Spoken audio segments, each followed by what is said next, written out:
Little motherfucker gonna try to rob me. Well, I'm gonna show you how we do it up here in Benton. No, I wasn't trying to rob. Shut up! Why I bust a cap up in you? Now who sent you? No. So what's up? We standing tall in your short stuff. Yes. All lunch is the bullshit that you dressed up. Address us on scholarship, homie, knowing you messed up. So fessed up, you look for the best, knowing that that's us. So what's up? We standing tall in your short stuff. Yes. All lunch is the bullshit that you dressed up. Address us on scholarship, homie, knowing you messed up. So fessed up, you look for the best, knowing that that's us. Sword clown, know that it's over like it's the fourth down. We the source now. Hear a big bang with tanks on ground. More than a scrimmage, yeah, we forcing the sin, yeah, we pushing no limit. Leave the fight with no blemish. You the hometown, but you not receiving no privilege. We gon' do you bad, rape, rob, and pillage. But we nothing like the white man. I can see that you a big fan. Every time we go live, I see you in the damn stands. Watching and plotting, I see that you stalking a bit. Yes. Laughing at people, they seeing you taking Here's a the bit. definition of plagiarism. The practice of taking someone else's work and ideas and passing them off as one's Crazy ass nigga, we the source. Yeah, we cite source. Spitting hot flames more hotter than hot sauce. For real? Germy ass nigga, In verse 26, and he said, "Blessed be the Lord God of Shem, and Canaan shall be his servant."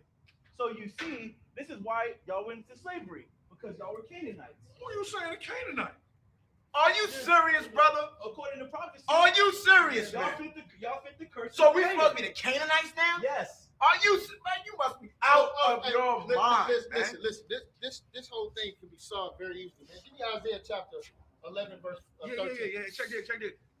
The envy also of Ephraim shall depart, Right. and the adversaries of Judah shall be cut off. Ephraim shall not envy Judah, Right. and Judah shall not vex Ephraim. So the whole thing is, if y'all don't have nobody on the opposite side of this argument, this clearly means that you two are the nation of Israel. Thank you. All right. My God. Praise the Lord. Come on, bro.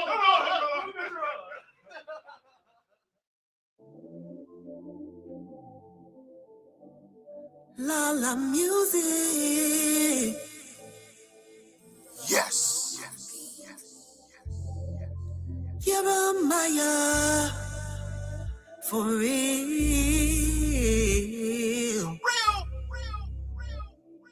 Hold up.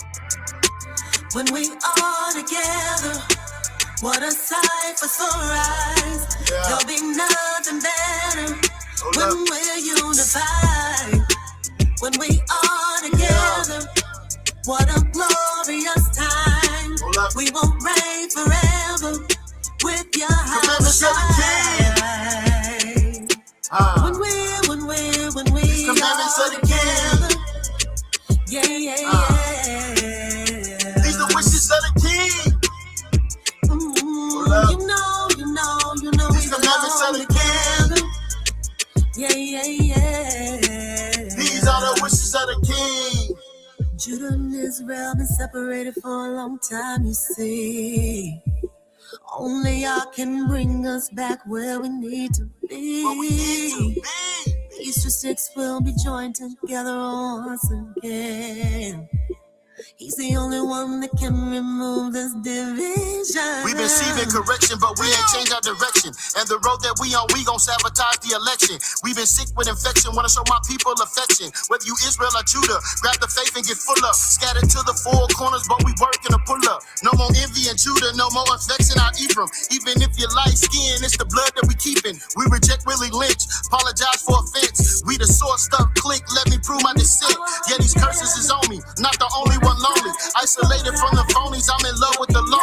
But it's the blood of the Mashiach that'll be taking me home. So we killing confusion and separation illusion. It's our action we prove when we stay apart, then we losing. Go ahead and respond if you vote for division. But it's all about the blood, we reject your religion. Let me show some submission. This is Christ's ambition. Do it, but the Most High, oh, this we know. It's been a long time, but the chosen is coming home. Yeah, we coming home. Your King will rule the nations in the Holy Land.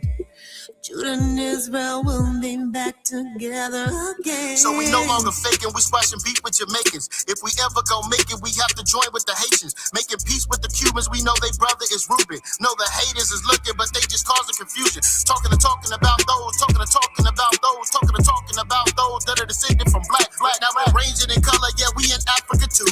When it say the four corners, we including you too. What about Europe and India? We be when together we soon. all together, what a sight for sore eyes. There'll be nothing better when we're unified. When we are together, what a glorious time. We will reign forever with Yahweh Shai. When we are together, yeah.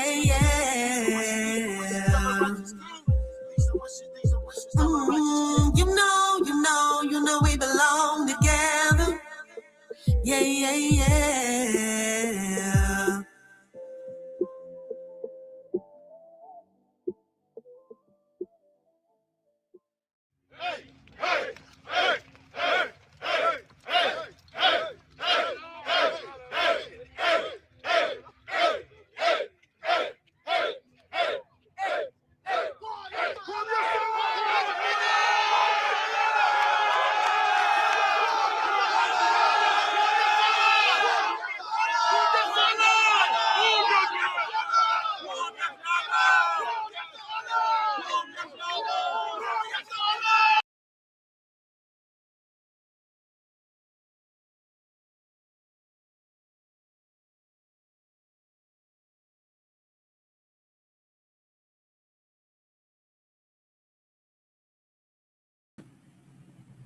All right.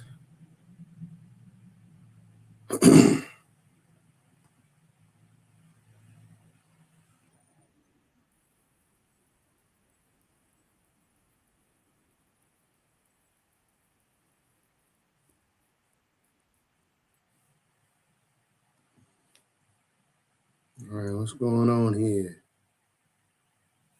Can y'all hear me?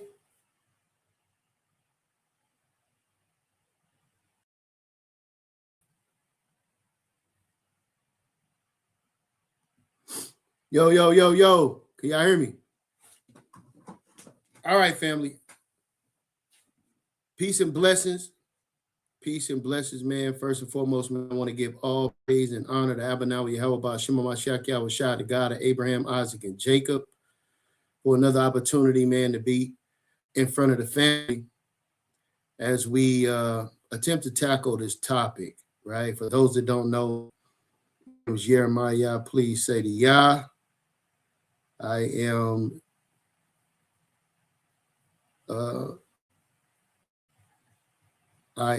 the CEO of the Source Debate League, founder of the House of Redeemed Servant. We've been in operation since 2011, located out of Oklahoma City, right? And I've been around for a little bit of time now. And, you know, I seen Zion Lexx do a video claiming to destroy the 12 tribe chart, right? So for me, you know, I was interested in to see what he was going to bring out, right? I wasn't outright dismissive of the information. I was actually looking forward to seeing what the brother had to say concerning the topic. Now, I've been teaching the 12 tribe chart for a while, and I didn't start teaching the 12 tribe chart because somebody told me to teach it, right? It had to be explained, it had to be taught unto me, and it had to have the substance that I would need to be able to defend it if it ever came across my desk. Now, one of the most important things that you brothers and sisters need to know and understand is that first and foremost, the 12 tribe chart is incomplete. All right. It is a chart dealing primarily with the Western Hemisphere. Now, if you want to use that as an argument to say we're going to throw the baby out with the bathwater because the chart is only dealing with the Western Hemisphere, then that's your choice. But we have expanded and have worked continually to expand the chart. And, I myself, the House of Redeemed Servant, we are not responsible for what charts each individual camp decides that they want to utilize and bring out. One of the arguments is that the chart was created by YirmeYah in One West. The chart that they have and that they utilize was created by YirmeYah in One West. But the thing is, the information in the chart was around hundreds and hundreds of years before YirmeYah was even born. That's one thing that you all need to understand. Now, another thing is that I got a lot of respect for Zion Lexx. I don't know the brother personally, but I've watched his work over the years, and the brother's been a pillar in the Old Testament community, I believe, since the 90s. The issue is that the brother came to the realization that Hamashiach Yahushua, who the world ignorantly calls Jesus Christ, is the prophesied Messiah. Simply because he came to that realization does not sponge away the 20 or 30 years that he has been, I don't know if indoctrinated is the word that I want to utilize, but he has been taught. His foundational teachings come from factions of the commandment keepers. Now, if you know anything about the history, shout out to ISUBK, General Mahaiman gave a historical breakdown on what happened with the split from the commandment keepers. I thought it was an excellent video, and it gave me insight on what happened back then. I wasn't around, right? So once the split happened with the commandment keepers, the branch of the commandment keepers, which Zion Lexx has publicly said that he comes from,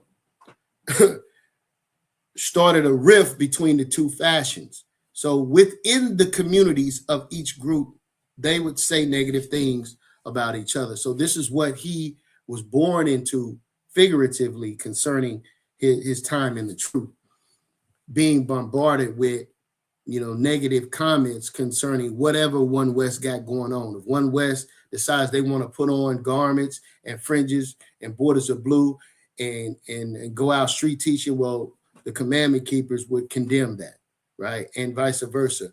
If the commandment keepers got something going on, One West would condemn that. Again, I don't come from either one of these groups, right? I didn't come around until about 2006. And I was studying for 5 years before I decided that I wanted to start street teaching in about 2010, right? I decided that and developed my camp, which got underway around 2011. And 2013, I met Elder Maharakar, and the summit got underway in 2014, and I was able to meet the brothers from One West, House of David. I was able to meet Elder Zabak, a multitude of all of the brothers, right? AOC, FOPE, a multitude of brothers, right? I was able to meet in the flesh the brothers, the Ohio Israelites, my brothers, Karatazayah, Elder Arzah, Elder Nathan Allah, may he rest in greatness. So this was around 2014. So the reason I'm even bringing this up is because That's something that's instilled in Zion Lexx. So a lot of the culture that he comes from, in opposition to the culture that One West have promoted, is still in him. So he has that issue based upon his upbringing in this truth. It's very important that you understand this, because we like, well, what is the issue when it comes to these doctrinal differences? Well, his elders and the elders of One West, they had schisms going all the way back to the 60s. Okay, that's what it is. And we just come along later on. Here it is, 2026.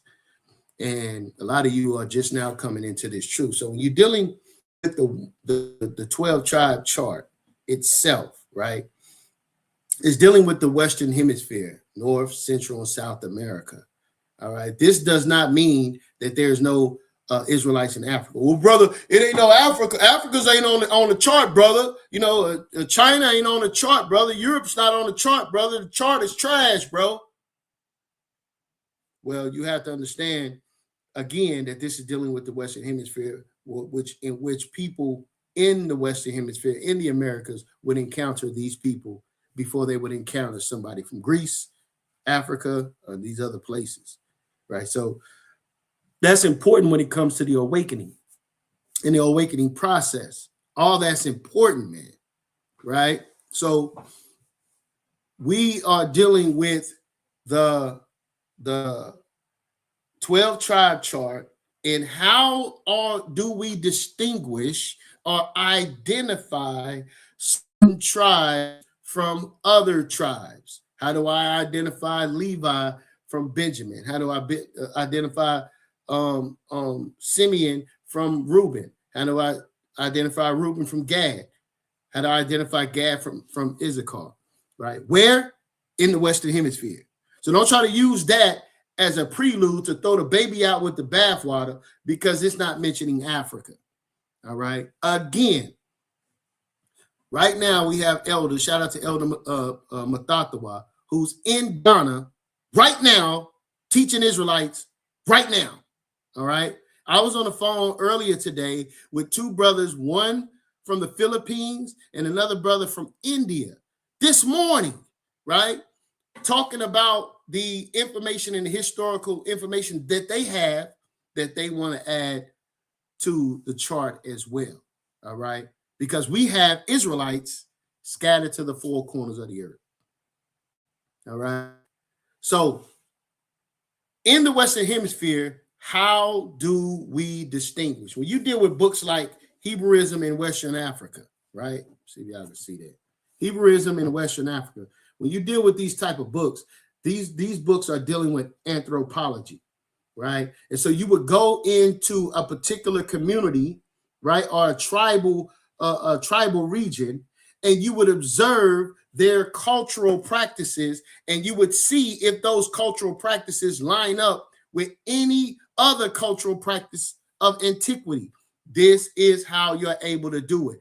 Now, when you're talking about those that are descendants of the transatlantic slave trade who have been raped, robbed, and murdered, and their culture they have been separated from their culture, how do you identify these people? Well, you would identify these people based up on biblical prophecy concerning the condition that they would find themselves and the cultural expression that they themselves express, which would lead to us going into the Bible and see if there any tribal representation concerning their character. So we would look at the character of the tribes and how does that align biblically. This is how you do it, okay? So if you're doing a critical analysis of the 12 tribe chart, what you want to do instead of mocking, I'm trying to be diplomatic here tonight. Pray for me, okay?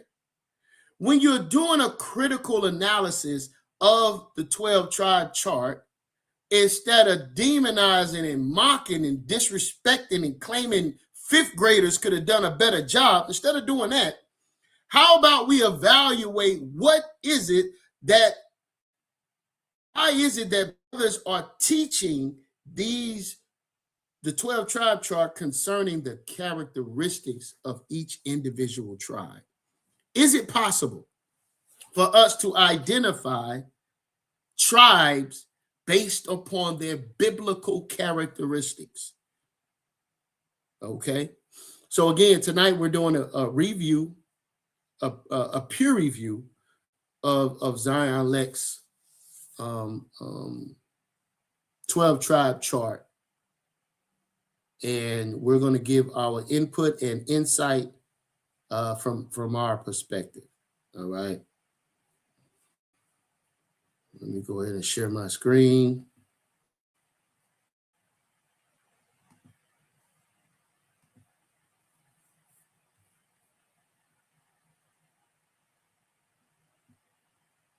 The worst freaking state to live in right now is Oklahoma, and nobody's talking about it. I definitely have a lot to say about this subject matter, but I got to warm you guys up first and just kind of let you know what motivated it. You know, unlike the majority of people that go online and, you know, use YouTube, when I tackle comments in the community, it's for the benefit of the community. I'm a fairly intelligent guy. I'm going to say fairly. I know what it takes to spark and create controversy, but that's not what I'm about. If I wanted to become the biggest YouTube platform and channel, believe you me, I could do so. It would require selling my soul, something that I'm absolutely not going to ever do, but I know what it requires. It would require me compromising my moral integrity. I know what it requires, but I can't do that. But I gotta say, when you guys see me tackle a conversation, a topic that's controversial, it's truly because it needs to be dealt with. And this is one such topic. I want you guys to also bear with me. I'm not sure if you can hear it in my voice. Got a little cold brewing. Got some tea going, but I made sure I was going to still get it in regardless. And so for many years, I've said to myself, I don't want to talk about the chart openly because as an attention device, as an attention grabber, it's effective. A lot of awakened Hebrews, a lot of awakened Israelites have awakened to the truth of what the Bible has to say about the identity of our people throughout the diaspora. However, the level of accuracy of the chart, I always knew and understand that it was wrong. My teachers always taught us it was wrong. And ever since the early 90s, I'm giving you guys my timeline. My teachers, some of my eldest teachers, they go back to the 60s and even some the 50s in this way of life. But my timeline, I emerged in the Israelite community in 1994. I'm in New York City where I can currently live and reside. And as I went through New York City, you know, you can't help but notice 42nd Street, Times Square. It's lit. Tupac ain't been shot for the first time yet. Biggie's still running around Brooklyn, Bed-Stuy. New York is a different time. But when you hit 42nd Street, we all knew who you were going to encounter. The Hebrew Israelites. When I was younger, I didn't know that there was a difference. I didn't know that there was Israelites that had different views. You know, that came later on that year in 1994. But my introduction to Israelites was the guys we saw on 125th, but predominantly the guys we saw on 42nd Street. And they would always pass out pamphlets. And the pamphlets would tell us that if you are Black or colored or Hispanic, so-called Negro, West Indian, that you are the true house. All right. So his introduction and receiving of the pamphlet came from One West. The first time he's seen anything about being an Israelite came from One West via his own testimony. of Israel. And the brothers spoke with power and command and authority. And many of them had a gift of gab. They knew how to galvanize young men and young women, and they were very effective. And it was hard to pass them and see that 12 tribes chart, look at it, realizing some of your ancestry is right there. So the first thing that popped out to me is my parents, both of them, are of Caribbean descent. So where do we fit on the chart? And it said Benjamin. Now, I didn't really know the Bible back then, but I knew about Judah. My father, his close friend, a Rastafarian, his name is Judah. They both attended Medgar Evers College in the late 80s into the early 90s.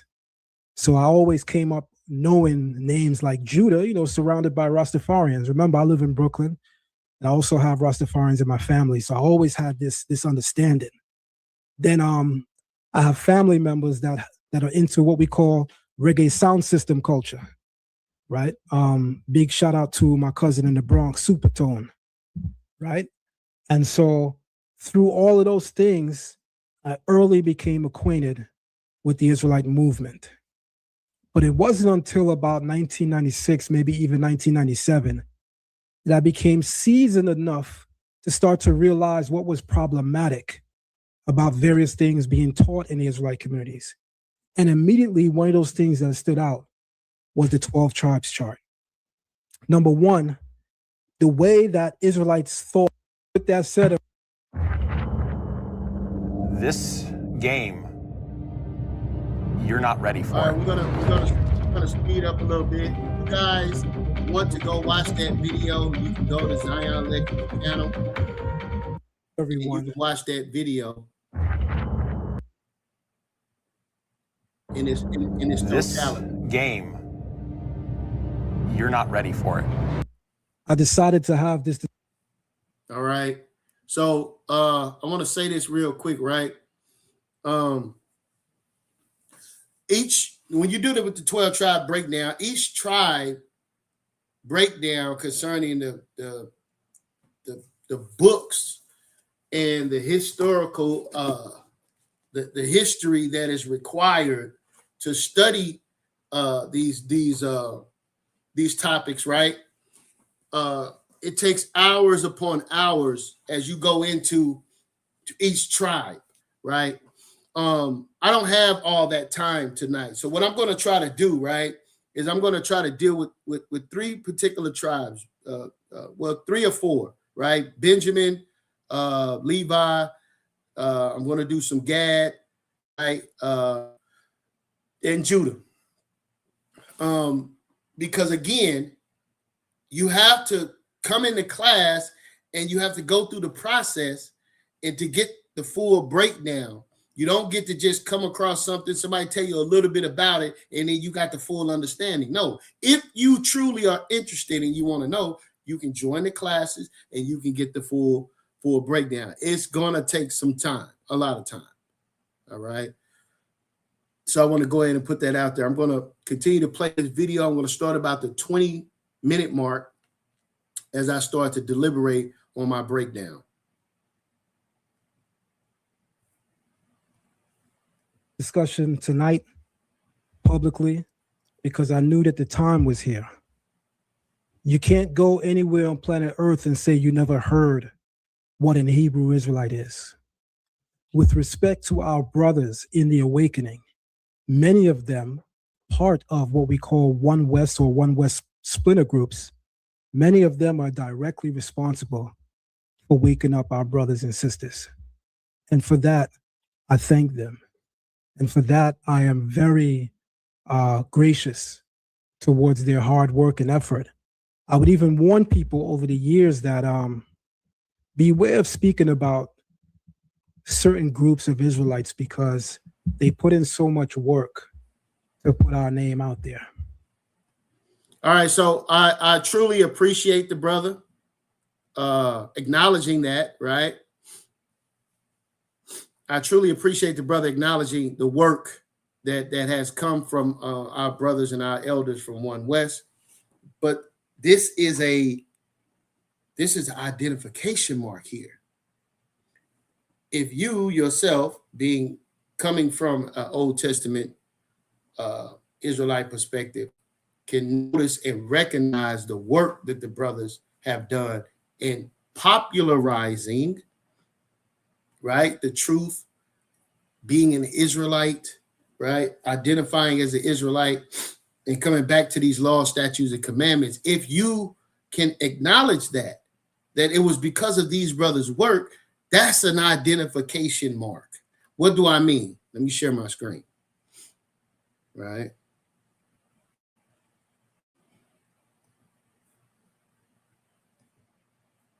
All right. So as we can see here, it says 20 minutes and 54-second mark to the 22nd and 55th second mark. He makes mention of that work. What does the Bible say concerning Judah here? It says what? Zechariah chapter 12, verse 7. It says, the Lord also shall save the tents of Judah first, that the glory of the house of David and the glory of the inhabitants of Jerusalem do not magnify themselves against Judah. Now, I had a conversation with my brother Judah. Shout out to Judah Moshe, who's efficient in the Hebrew, right? So I had a conversation with him concerning this verse. And it says that the Lord also shall save the tents of Judah. So as I'm having this conversation with him, he's telling me about saved, right? In the Hebrew, as we look at it, it means to be delivered, right? So I asked him this critical question, right? About being saved and being delivered. The question is, will the Most High God save or deliver the wicked? Right? And the brother had to be honest and say, of course not. The Bible says in Amos 9 and 10 that the Most High God is going to destroy with the sword the wicked of Israel and Judah. Right? So in order to not be wicked, in order to be saved, you have to come to the understanding, you have to come to the awakening, you have to come to the knowledge of your responsibilities in your relationships with the Most High and the Mashiach Yahushua, who the world ignorantly calls Jesus Christ. You have to come to that, and so that you can be endowed with the Holy Spirit, right? Which is what? Wisdom, knowledge, and understanding, Isaiah 11 and 2. Wisdom, knowledge, and understanding, right? So this is a part of the awakening. So he's going to awaken, or he's going to save Judah first. Where are they located? Where is Judah located? The brother said you cannot go nowhere on earth and not know about the Israelites. And he wants to credit One West, right, for being at the forefront of awakening our nation. Where is One West located? In the Americas, in the United States. You didn't come to this understanding from somebody from China. You didn't come to this understanding from somebody from India. You didn't come to this understanding from somebody from Africa. Okay? You came to this understanding from brothers in New York City, standing on street corners, then a multitude of different camps, schools, and organizations came out of that. Not only them, but there are many brothers, such as the organization I came out of Chicago, Israelite Heritage, right? As they are doing their work, awakening, sounding the trumpet, right? As they're doing their work, where are they located? In the Americas. America is the #1 country on planet Earth. We know that there's rivalries with China. We know that there's rivalries with Russia and concerning about who's #1 on planet Earth. But statistically and right now, we know America is the #1 country on the earth. is you start looking at the Caribbean islands in South America, these places are considered third world countries, man. So the awakening didn't happen in the Caribbean. It didn't happen in South America. It happened right here in America, man. That's very important that you understand that, right? We're going to move on to the 27-second mark. All right. Let's see here. All right. We're going to move on.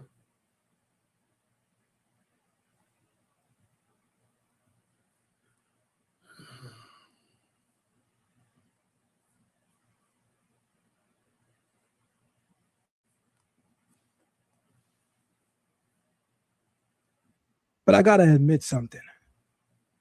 The time is now, and the time is up. Even though many of those groups did an amazing job, an incredible job at taking the name of Israel and plastering it all over the world virtually. Let me show you something that makes me furious every time I see it. This is a real tax return from someone making $284,972 per year in a W-2. Their doctrines have stained the face of the Israelite movement. So at what point do we sacrifice integrity and morality simply because they have been effective in waking people up? These are the same groups that are literally the embarrassment of the Israelite community. And when I say embarrassment, I mean their doctrine. Damn, I even mean how some of them look, to be quite honest. And so I understood the calling, and I understood what was upon me. And so when you guys see me do what I'm going to do this evening, just know that first and foremost is all praise to the Most High. Yeah, yo, y'all know I gotta address this, right? So I have my own clothing business called Garments of Vengeance, right? We've been in operation since about 2012, right? And I have a reputation of quality work, right? I don't have a bad reputation of someone ordering from me and they don't get their product. I don't have that. I don't have that reputation. All right. The clothes I'm wearing now is something that I made, right? So this idea of embarrassment, I understand what he's saying, because there are certain groups that believe that, you shouldn't look nice. There's a teaching, I believe, out of GMS that you're supposed to wear sackcloth, right? When I came around in the truth about 2000, I say probably about 2008, 2009, I seen that. I seen some brothers that look real rough on the streets, man, not presentable at all. But then I seen another organization and another group of brothers with the One West movement. Shout out to Maharakar, Elder Zabak, Elder Priest Awam, Elder Kahan, Elder Shalom. Man, listen, these brothers were super nice. They were super fly on the corner, man. They had their garments. They had creases in the arms. They had their girdles on. These brothers was fly, man. This is what I seen. These brothers was fly, teaching the word, right? And I see other organizations that, that wasn't. So that was something appealing to me, right? So I said, we could look nice while doing the work of the Lord. We don't have to be bummy doing the work. So I never came in with the idea of looking bummy, going out, standing on the street corners, right? So shout out to the We Got Next movement for showing me that, man. Even IUIC, they look nice when they're standing on the corners, man. So I think GLCC at that time, they presented themselves. Usually they were all white. They look nice. You understand? So I don't know. I understand what he's going about, how they look and all that, but everybody ain't that way. I just want to put that out there. All right.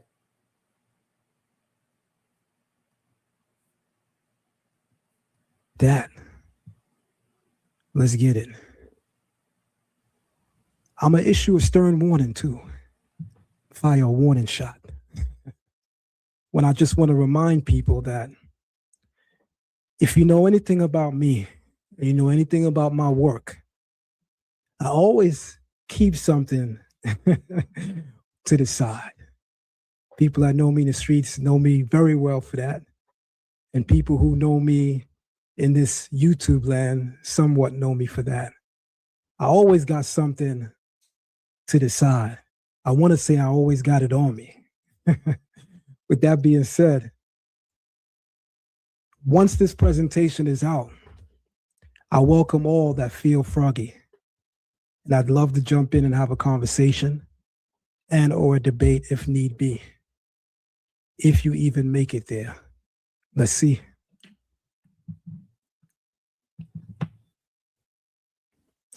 A critical examination of the 12 tribes chart in light of history, Torah, and the transatlantic slave trade.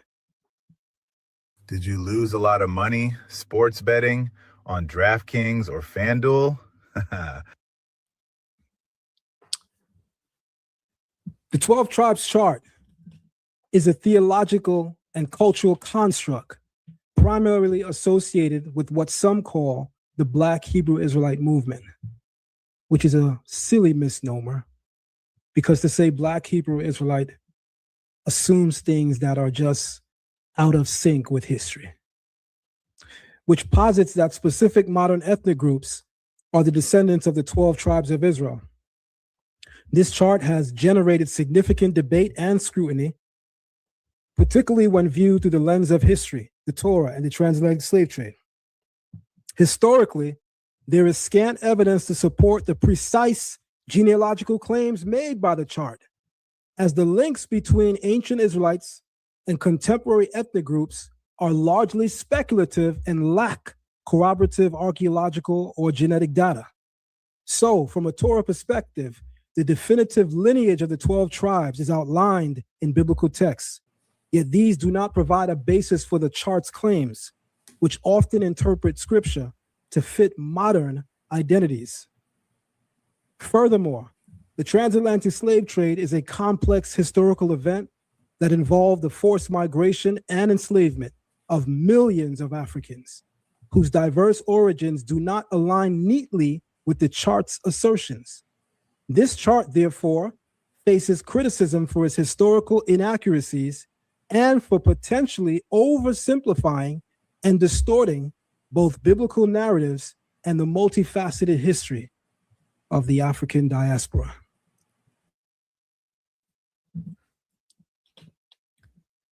Identity, memory, and the limits of charts. Within the modern Hebrew Israelite movement, particularly among One West camps, the 12 tribes chart emerged as a tool meant to restore identity to scattered descendants of Israel. Its intention is not inherently malicious. Let's point that out. Its intention is not inherently malicious.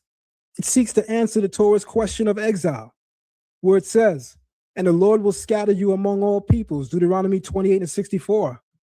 However, while the chart is rhetorically powerful, it collapses under historical, demographic, and biblical scrutiny.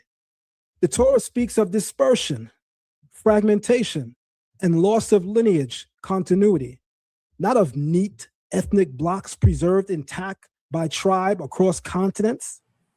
What follows is an explanation of the One West understanding of where the tribes are said to be today, a historical dismantling of that framework based on the realities of the transatlantic slave trade, documentary evidence showing constant reshuffling of enslaved Africans across the Atlantic world, and a focused case study on Liberia, which on its own alone disproves rigid tribal geographic assignments. No charts are used by design because history itself refuses to move in straight lines. All right. So the first thing I want to do with is the idea that he says here that the Torah speaks of diaspora, fragmentation, and loss of lineage, continually not of neat ethnic blocks preserved intact by tribe, right? So this is what he says, but it's amazing to me that maybe he failed to realize this point here, right? Let's look at something, right? We're going to go to 1 Kings, and it says something here that you all need to see, right?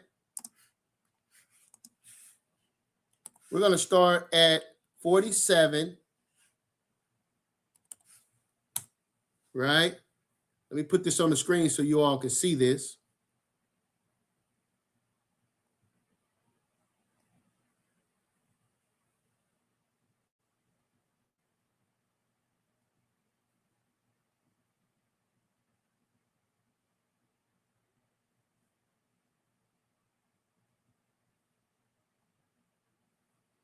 All right. See if I can blow this up. 1 second here. All right. So now, as you all can see,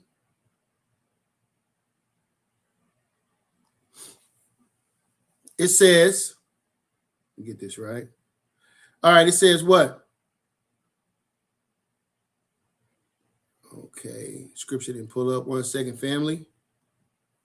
1 second. All right.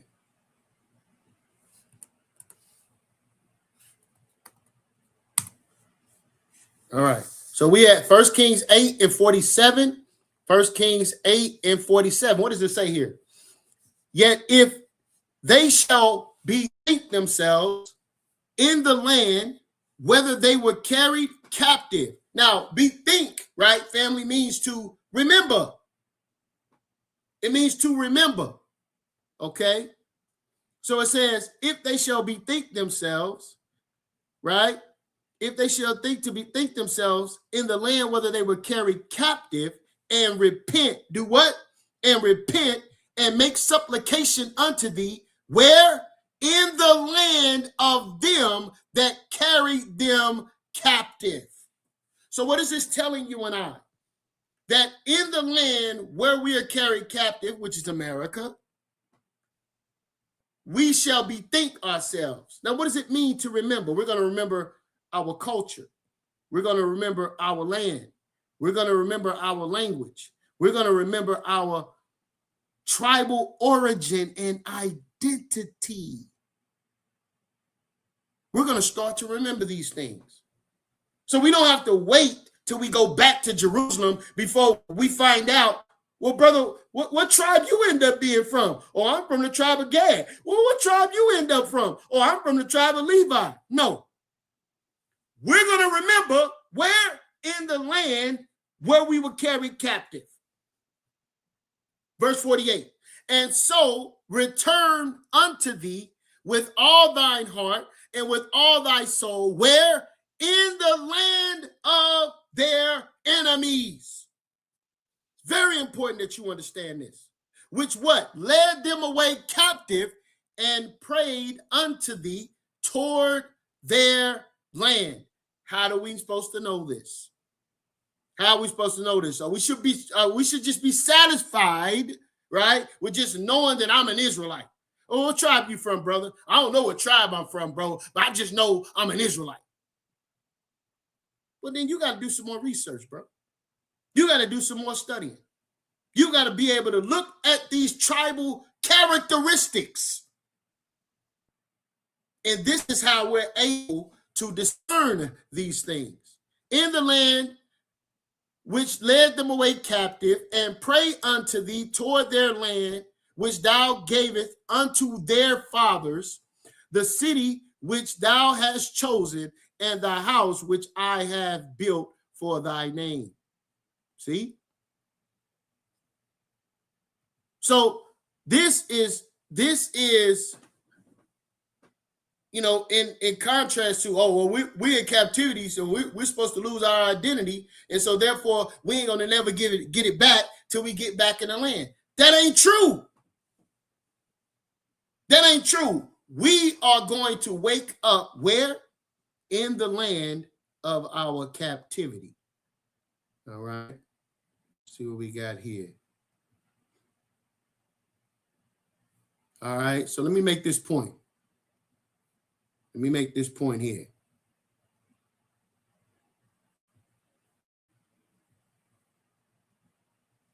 All right. So if everybody could see this, let me see if I can. All right. Everybody can see this. It says Ezekiel 37. Now, one thing that I feel that is of the utmost importance that you all understand is that we are instructed to do something. Okay? We're instructed to do something. And the question is, why are you not doing it, Zion Lexx?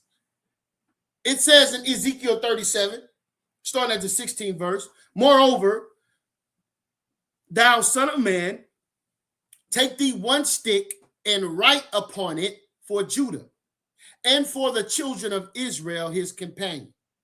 Then take another stick and write upon it for Joseph, the stick of Ephraim, and for all the house of Israel, his companion.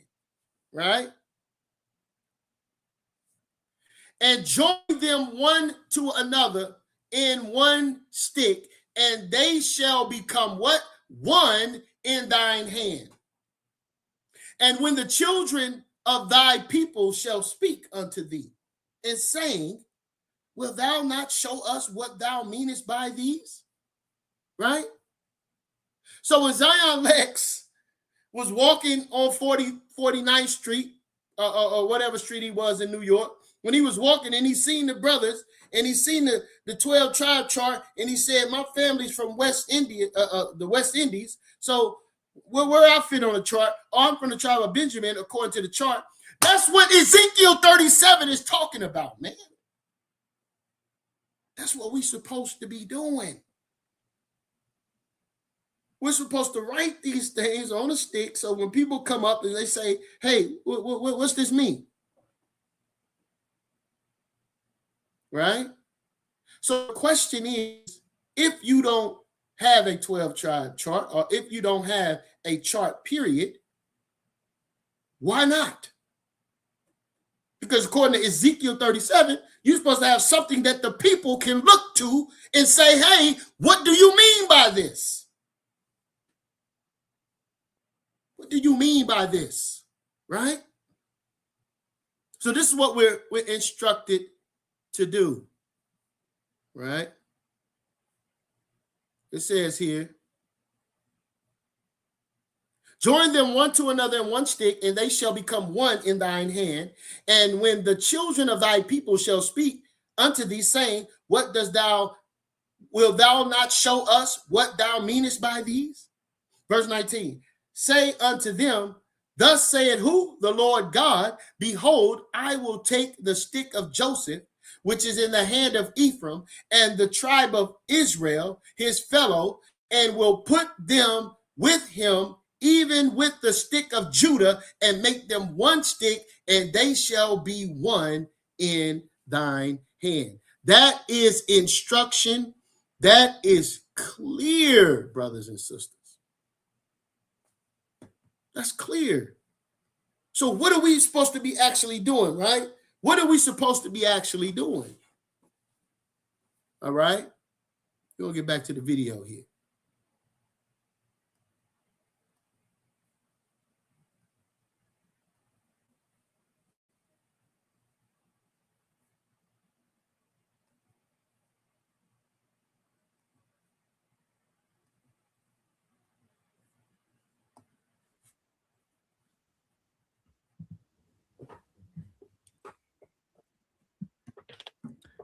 The One West teaching, where each tribe is said to be today. Let me say something very, very clearly from the outset so that no one is confused. I don't necessarily disagree with some of the people's tribes and ethnicities on the chart being bloodline biblical Israelites. That's not my contention. My contention is not to look at any one tribe on the chart and their modern connection or parallel and say they're not Israelites. That's not my intention. I need everyone to know that from the beginning. That's good. What my intention is to truly say is that it's a logical fallacy to claim that anyone can report with full accuracy where each tribe went. It is a illogical fallacy that you can purport where anyone went, but the tribes themselves have characteristics, family. We're going to get into it. I'm going to show you tonight that the tribes have personality. The tribes have characteristics, biblical characteristics that we can identify that will express their character. I'm going to bring out all of the historical records and historical receipts and historical realities that make the 12 tribes chart a joke at best. It had good intentions and it worked, but we have arrived. The 12 tribes chart was created for added awareness so that people would know where and who the Israelites are. I believe that has been accomplished today. So seeing that has been accomplished today, we got to teach the truth as the truth. And whoever get hit by the truth, so be it. According to one classic One West oral teachings, the tribes are mapped as follows. Judah is the so-called African American. You know what I always found interesting? How the chart was created by African Americans, and somehow they just understood that they are Judah. You know, to people that have a little bit common sense, you just got to ask some simple questions. Where's the motive and agenda in the person that created the chart and made themselves the prime royal tribe? I mean, you really just got to ask yourself some common sense questions. The people, persons, and individual responsible for the 12 tribes chart just happened to make sure that the Black American, who they are, is Judah. Now, let me make something clear. I don't doubt for a single second that Judah is among African Americans. But let me tell you something. Judah is among Afro-Caribbeans. Judah is among African Israelites on the continent right now. To act as if Judah is just the Negro, the American Negro, is silly. And I'm going to slap you in the face. I might even chin check you with so much information that you'll be embarrassed to ever say that publicly again.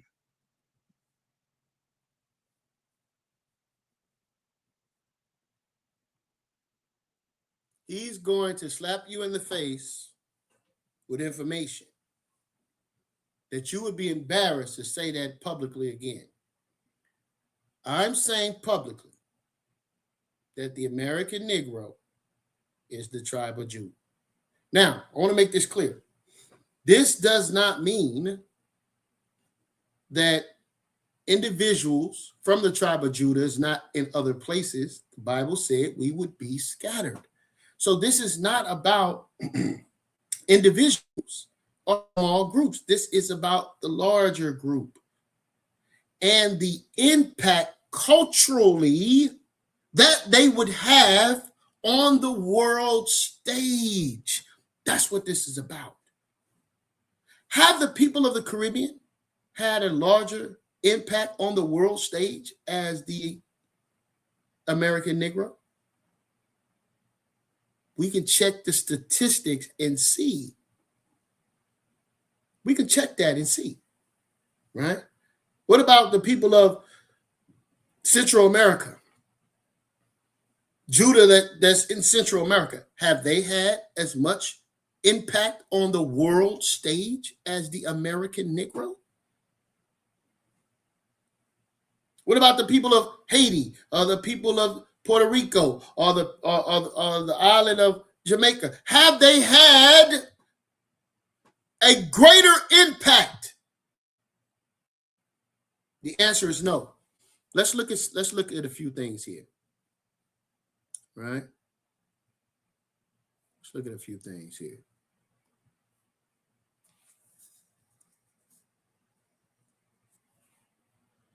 All right. So let's go here. All right. So of course, 12 tribe chart we have here. We started here. We made the statement that he would wake up the tents of Judah first, right? And now we dealt with Ezekiel.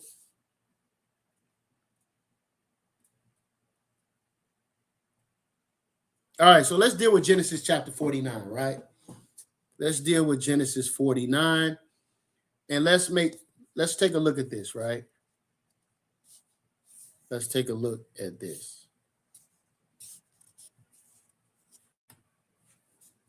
Right? It says here, Genesis chapter 49, verse 8 through 10, it says, Judah, thou art whom thy brethren shall praise. Thy hand shall be at the neck of thine enemy.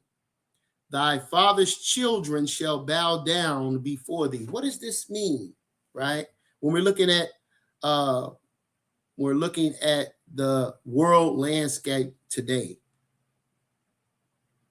Judah, thou art whom thy brethren shall praise. So Judah would be at the forefront culturally, and the other tribes would emulate Judah. Their hands would be at the neck of their enemy, meaning they would be in close proximity to their enemy. So who benefited the most, right? Who benefited the most on the world stage concerning the transatlantic slave trade? Was it Jamaica? Was it Haiti? Was it Puerto Rico? Was it Brazil? Was it Cuba? Who benefited? Who benefited the most? America turned around and ended up becoming the greatest country on earth. So when you look at these characteristics, that they will be in close proximity, right? Because they have to be in close proximity in order to have their hands on their neck, right? Dealing with our revenge or enactment to our enemies, right? So when we look at Judah being in close proximity, when you look at movies like The Butler, so-called House Negro, right? Who was working in close proximity with the so-called white man? Who was working in close proximity with them, right? Who was doing all of the development, creating and inventions and getting no credit for this stuff? Who was doing that? Right?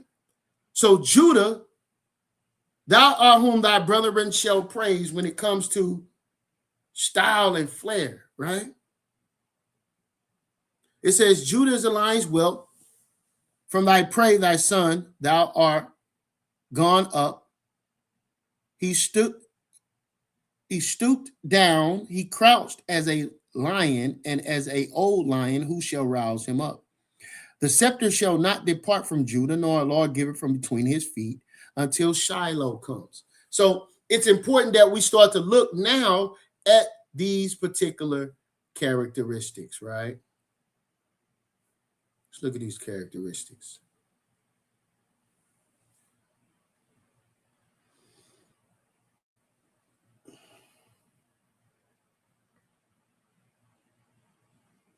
All right, so right now what's going on is that there is a argument, right, that's going on with the foundational Black Americans, right?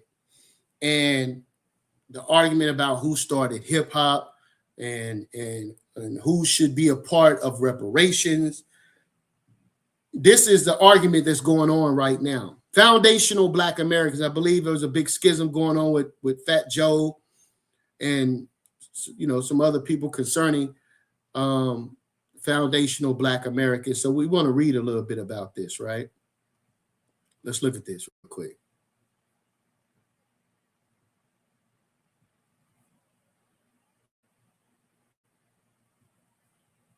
All right, so it says here,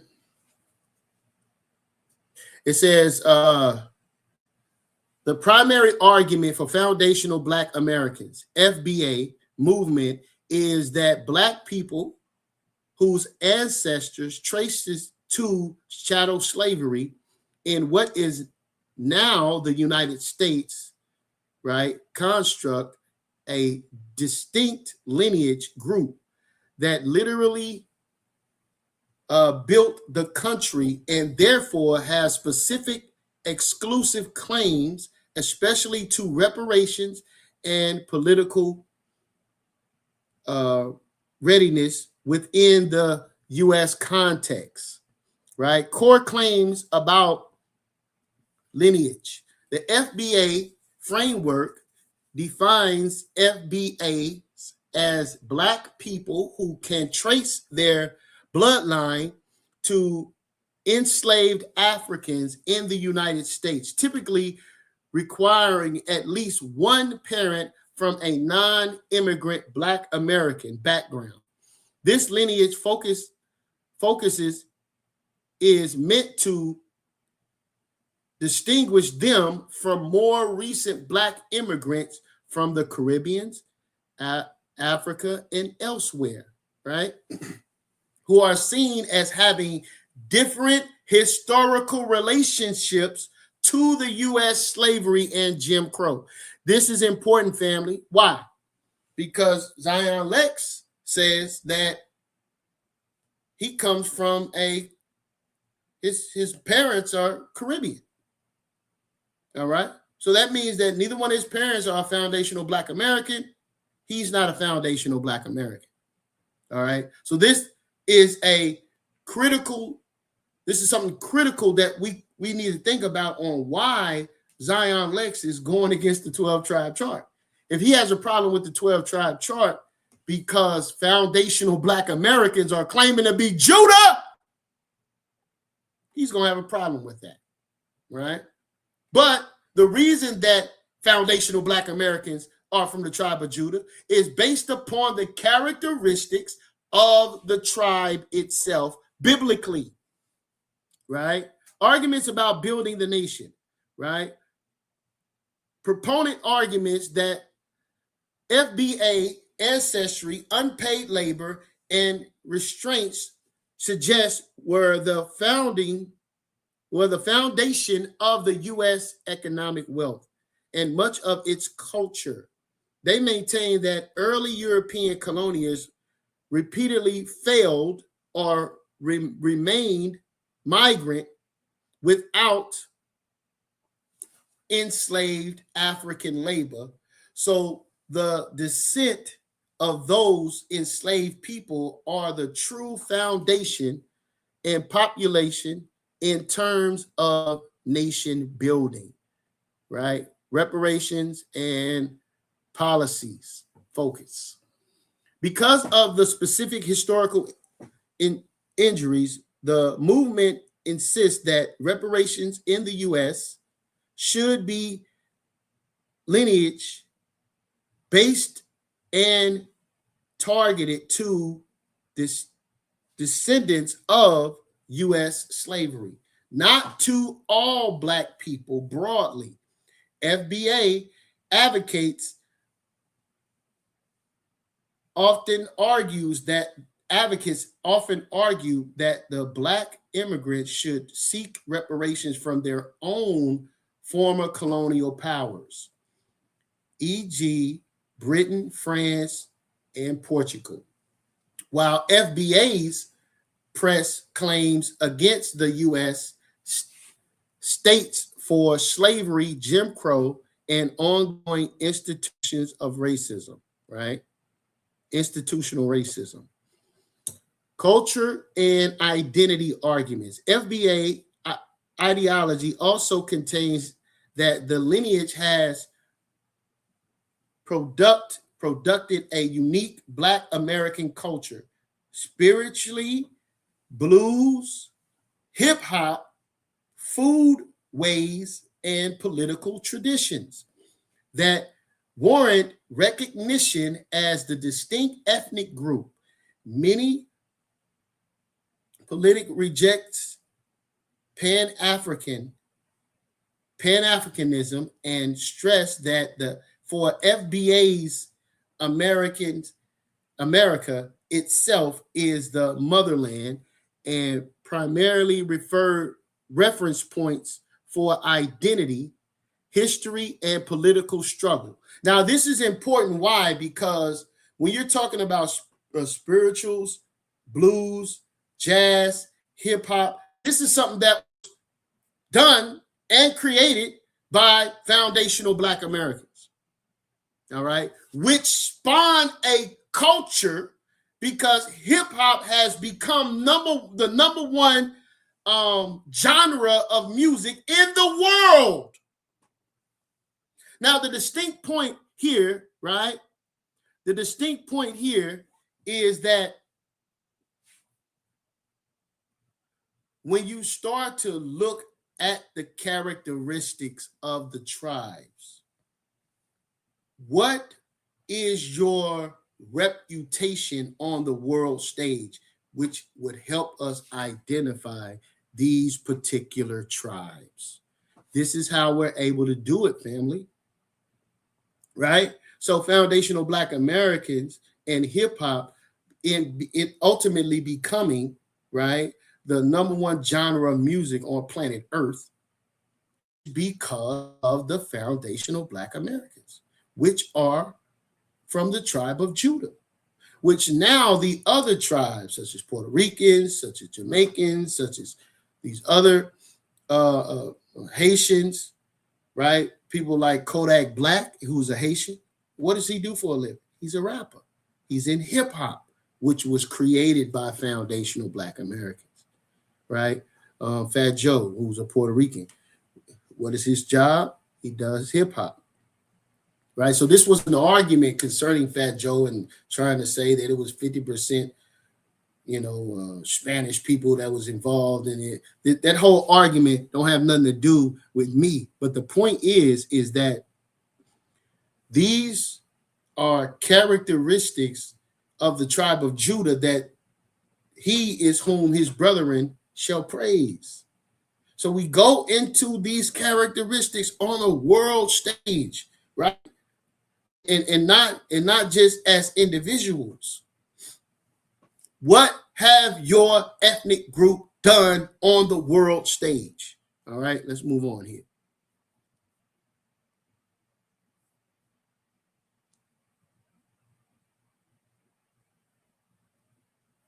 All right.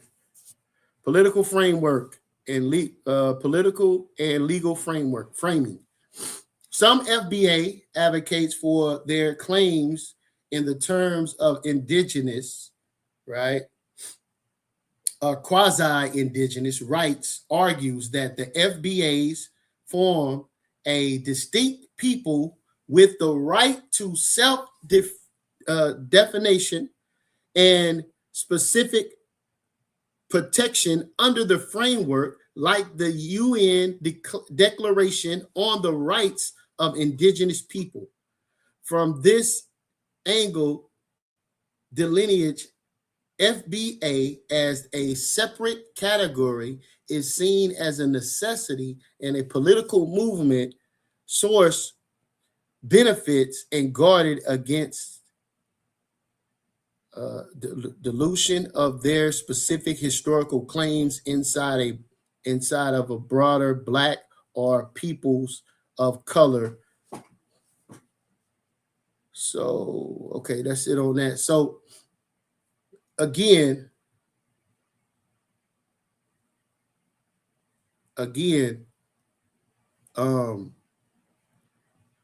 it's important that we be able to identify as we look at these different groups and these particular characteristics. Now I want to look at this right here. Look at this right here. All right. This is a list of Black American inventors, right?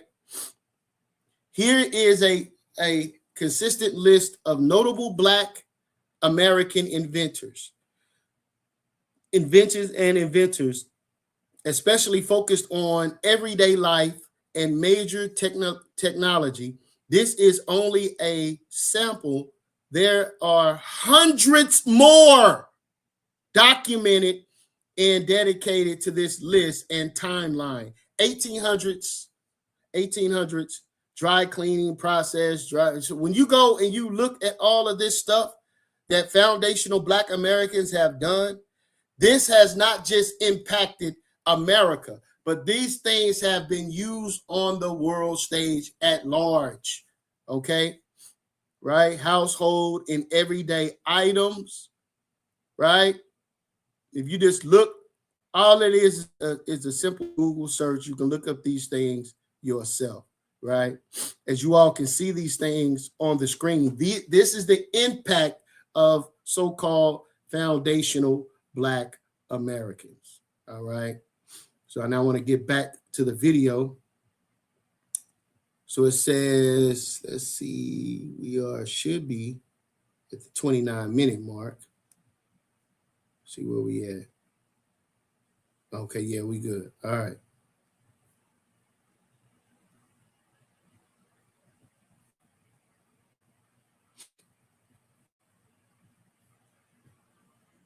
The worst state to live in right now is Oklahoma, and nobody's talking about it. You know, that's crazy. Judah, they say, is the. Let me say this real quick. I know Maharaka. I know Maharaka somewhere laughing. I live in Oklahoma. That's probably why that dumb commercial keep popping up. But it keep coming up and it says the worst place to live is Oklahoma. It's an insurance thing, man. But I know Maharaka somewhere laughing about that. All right, let's get to it.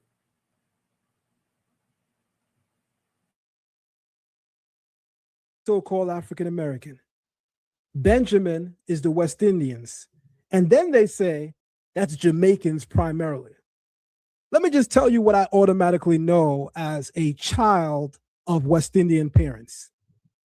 This person is silly that made up this chart. The Caribbean is so much bigger than the island of Jamaica.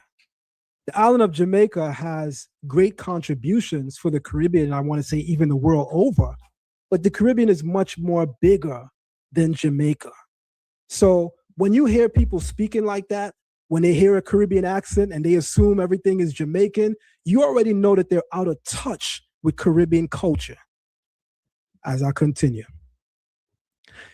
They say the tribe of Levi is the Haitians. They say Ephraim is the Puerto Ricans. They say Manasseh is the Cubans. They say Simeon is the Dominicans. But hold on, before I go any further, does anybody know what islands are part of the Caribbean? Because the last time I checked, the West Indies consists of Haiti, Puerto Rico, Cuba, and the Dominican Republic. So how in the hell did this genius, and I mean that in the most disrespectful way, that created the 12 tribes chart, how did this genius figure out to divide Haitians, Puerto Ricans, Cubans, and Dominicans from the West Indies when they are clearly part of the West Indies? I mean, more on that in the next slide. Then they say Zebulon is from Guatemala to Panama. So you know what that is already. They ran out of isolated places. So now it's from Guatemala all the way to Panama. Go speak to a Panamanian, of which I have in my family. Go speak to Panamanians, of which I know several. And please tell them that they're not Caribbean. Please tell them that they're not West Indian. The person that made the 12 tribes chart, the only part of West Indies they're familiar with is Brooklyn, Bronx, and maybe Queens. Where's my fire emojis in the chat? Because clearly this person is out of touch with Caribbean culture. Let me keep going. They say Isaskar is the Mexicans. And wait on that.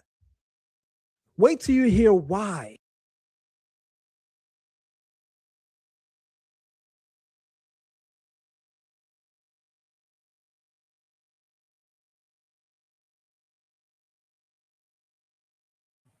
My bad, family. I was on mute. So now, you know what's funny? You know, Jamaica is, you know, as we look at the map, Jamaica is, there's other islands that are nearby. And this is why the 12 tribes. Now, I wasn't there, right? I wouldn't have made some of these things that he's pointing out. Like, I wouldn't have made some of these. I would not have put some of these things on the chart itself. I didn't make the chart, right? I'm looking at the chart from the perspective of what are the characteristics of the Jamaicans, right? What are Jamaicans known for, right? So the Bible says that Benjamin is a ravening wolf, right? So what is the distinction between, let's say, a wolf, a dog, or a coyote? What distinguishes them, the difference between them, right? Wolves, they howl. They howl at the moon. Listen, these are what? Characteristics. So Jamaica, what are they known for on the world stage? And I keep saying world stage because it's important, because what are they known for? Let's look. Okay, let's look.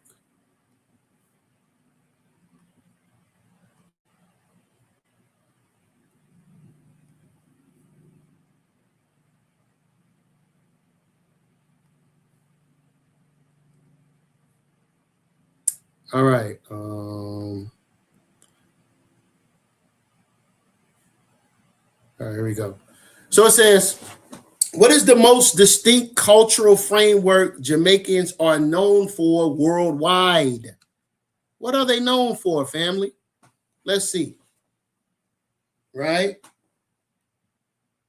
Benjamin is a howling wolf, right? And so it says the most distinct cultural framework Jamaicans are known for worldwide is the intertwining complex of reggae music and Rastafari. See? I didn't make this up. This is what they are known for. Howling at the moon. Right? They're known for reggae music and Rastafari, including its symbols, colors, languages, style, and social justice, right? Because Jamaican music, right? Jamaican music is distinct within itself, and it's revolutionary music, right? Great music, right? Revolutionary movement, and they're very biblical, right? They speak about the tribe of Judah, right? They're very, spiritual people, which is a great and wonderful thing, right? Somebody said they're known for the ganja, yeah, but what they're primarily known for is reggae music, right? So now, when you compare reggae music to hip hop, foundational Black Americans, have reggae taken over the world stage? It's popular, but it's not as popular as hip hop, You all can understand the distinction between the two. These are parallels that we have to be able to identify, and the Bible speaks of these things. This is how we're able to identify distinct tribes from the others, right? They do music all throughout the Caribbean. But one thing that Jamaica is known for is reggae music, right? One thing that foundational Black Americans are known for is hip hop, jazz, So these are the things that we're able to distinguish when it comes to the comparison from tribe to tribe, right? Let's see here. It says the reggae and its offshoots, reggae, dance hall, are the main global lens through which people encounter Jamaicans, often ties to themes of restraint, spiritual consciousness, and social critiques. Rastafari as a religion and culture and movement was relatively small in Jamaica, but became globally visible because of reggae artists using it as their ideology, backbone, and visual identity, right? Rastafari symbols, locks, lifestyle, and the red and green and gold patterns now functions worldwide as shorthands for Jamaicans, even amongst non-Rastafaris, reggae. So these again are characteristics, right? Let's move on here.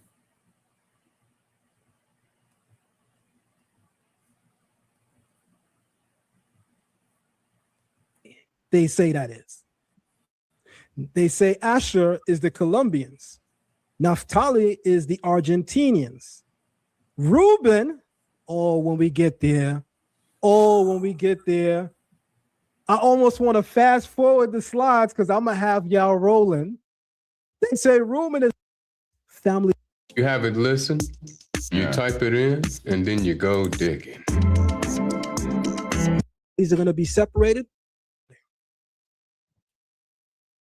The 12 tribes chart is internally inconsistent and historically inaccurate because it treats key Caribbean island nations as if they are outside of or distinct from the West Indies, when historically and geographically, they are unequivocally West Indian.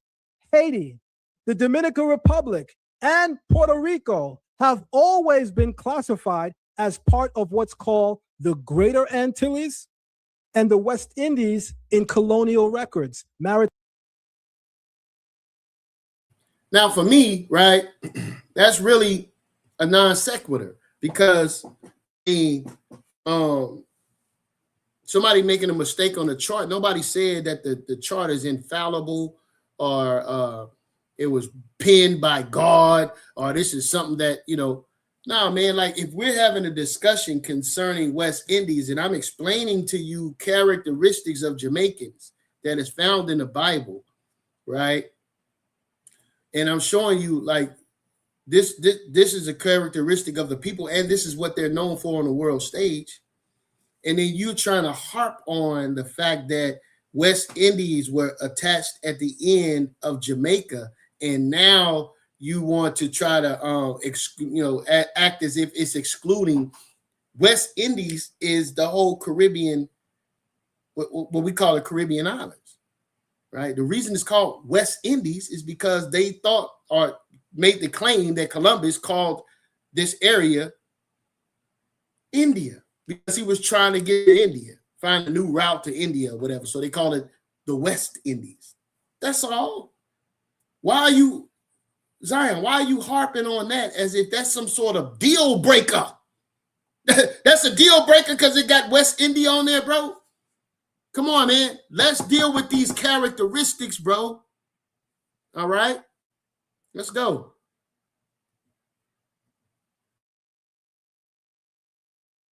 Time trade routes and academic geography.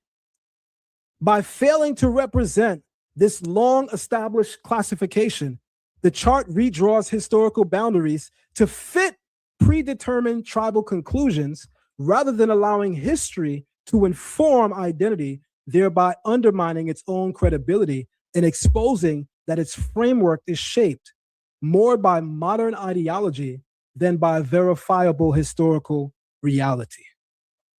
You know, for some people, common sense is just not that common. The arrows, everyone, on the screen indicate clear contradictions in the 12 tribes chart, separating Haiti, Puerto Rico, Cuba, and Dominican Republic from the West Indies means you probably never left the 5th grade. I mean, like, all those, I don't know why this brother continually repeats, you know, I mean, I don't know why, you know, he continually repeats 5th grade. You know, I get it. You're trying to insult, you know, but the whole thing is that you're not taking in consideration the other critical information that is needed for people to actually understand what is trying to be conveyed with the chart itself. And instead of dealing with what's actually trying to be conveyed so we can make a critical analysis of what point is, you know, trying to bring forth, you're going to miss it based upon these small fragments of issues that you have. So I'm just going to throw the baby out with the bathwater, huh? Come on, man. Like, let's deal with these characteristics.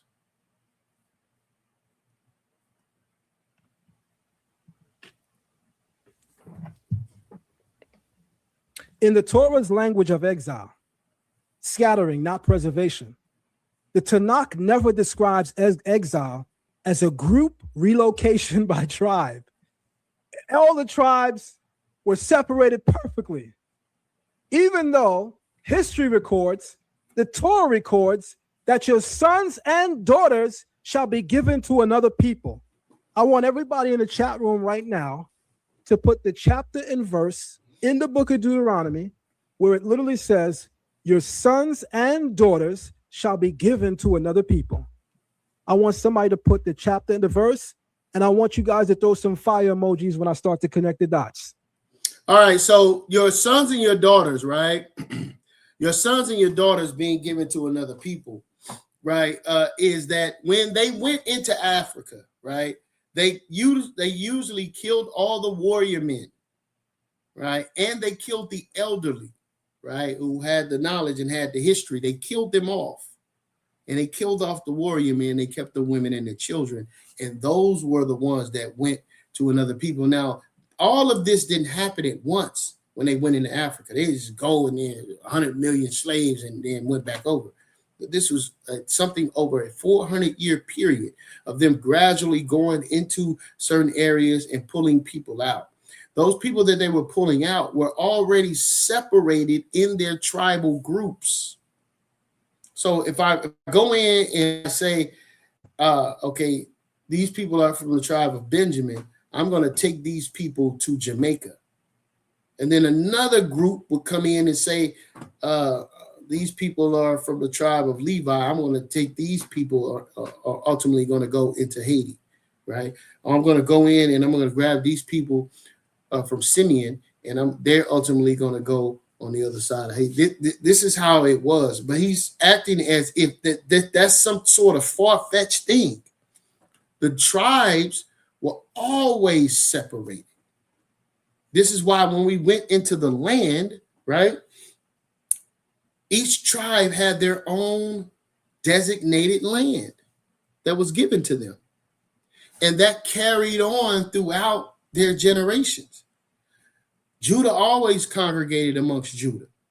Benjamin always congregated amongst Benjamin. Levi was scattered, but still in the different parts where Levi was in the different tribal regions, they was amongst themselves, right? This is for tribal preservation is why they're doing this.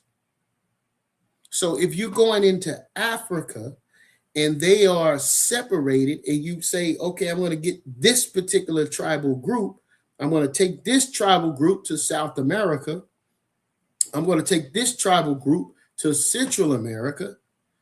They were taking the different tribes as they went. I don't think that's a hard thing to understand.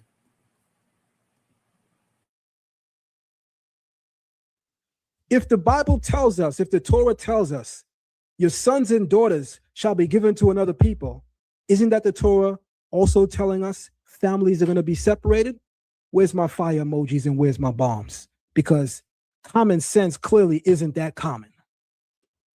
Common sense clearly isn't that common. For the Torah to say, your sons and daughters shall be given to another people, it's also telling you, genius, that families would be divided and separated. So how are you saying that entire tribes went to particular regions when the mother went on a ship going north? If I'm making sense, put a fire emoji in the room. And the father went on a ship going south. And the brother went on a ship going east. And sister went west. How do you know where each tribe is when the very system of slavery divided families? I mean, y'all gotta be super brilliantly dumb to really hold that chart up in 2026. All right, so let me address that, right? So first and foremost, today, it is very costly to travel, okay?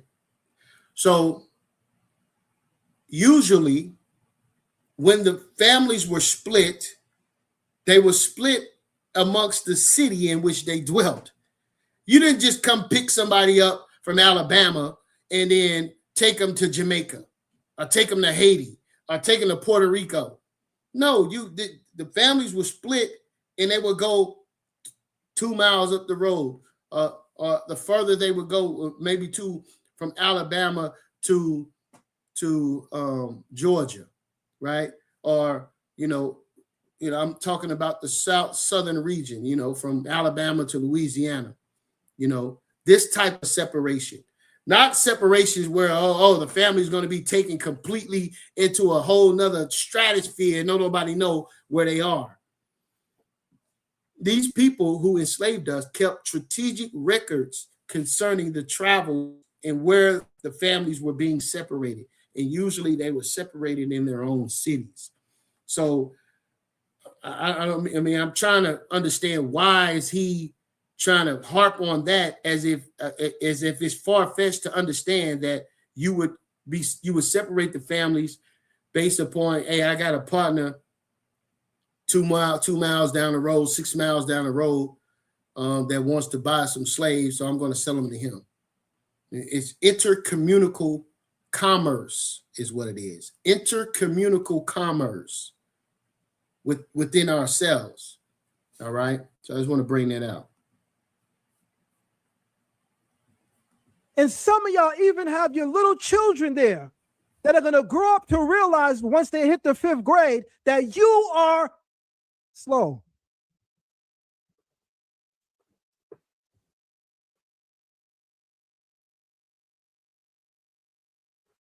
The Tanakh never describes exile as a group relocation by tribe.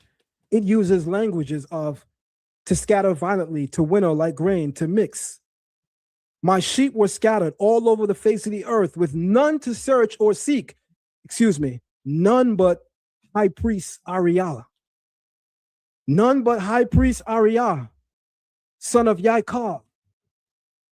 Right? Is that what the verse said? That's what I read? Let me read it again. My sheep were scattered all over the face of the earth with none to search except somebody from the one west that pronounces shalom, shalom. Y'all can't even come together to figure out how your language sounds, but you could be a super genius and figure out, even though families were divided and separated, where exactly they went. 100,000 of y'all can't come in the same room to figure out that shalom ain't shalom, but you done figured out where each tribe went. This is embarrassing. Y'all are an embarrassment. From the Power Ranger suits to the... Your health deserves more than guesswork. At Prenuvo, our whole body All MRI right. scans for hundreds of conditions without any... Again, that is vitriol coming from the hatred of the commandment keepers in One West. One West, by the way, is an address. Okay. It's actually UPK, School of Universal Practical Knowledge. They separated from the commandment keepers. And the commandment keepers was teaching their students to have no dealings with the School of Universal Practical Knowledge. So that vitriol that you're hearing from him and this Power Ranger stuff, let me tell y'all something, man. That Power Ranger stuff is extremely offensive. Why? Because when you read in Revelation chapter 1, I want you to say to YirmeYah, who you ignorantly call Jesus Christ. I want you to say that to him. Say that he's a Power Ranger because it's in the book. You know, the one that you have professed to follow now. I want you to say that to him. Call him a Power Ranger, right? This is Revelation chapter 1. Right? Don't want to put it on the screen. No, I'll just read it real quick. Revelation chapter 1, verse 13 says, in the midst of the seven candlesticks, one like unto the Son of Man, clothed with a garment down to the foot, and girded about the paps with a golden girdle. And this is what you see emulated within the schools of One West. This is what we wear, right? So for you to sit up there and mock the clothes we're trying to emulate Christ is unbelievable to me, because call Christ a Power Ranger. You ain't gonna do it, okay? Because that's what he had on. All right. So, you know, again, we've been fighting that, trying to embrace our culture, trying to embrace our ancestral practices, which y'all don't do. Okay? You don't do that. All right? You run around here with your damn zeets on and all that, acting like you fulfilling Numbers chapter 36, and you not. Okay? Because now that you believe in the Mashiach Yahushua, now that you believe the woman that was bleeding for 12 months touched the hem of his garment, which was his fringes. Okay? Which is on the hem of his garment that was, you know, down to the foot. And then you say something about Power Rangers because we wear our gauntlets and our armbands. Well, we can see that in the book of Maccabees. It says that the young men wore warlike apparel. In war, you wear gauntlets in war. But again, that vitriol comes passed down from the school in which the brother comes from.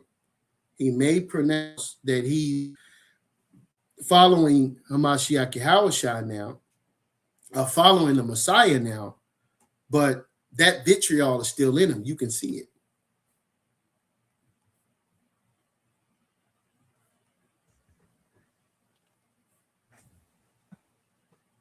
Y'all are an embarrassment, man.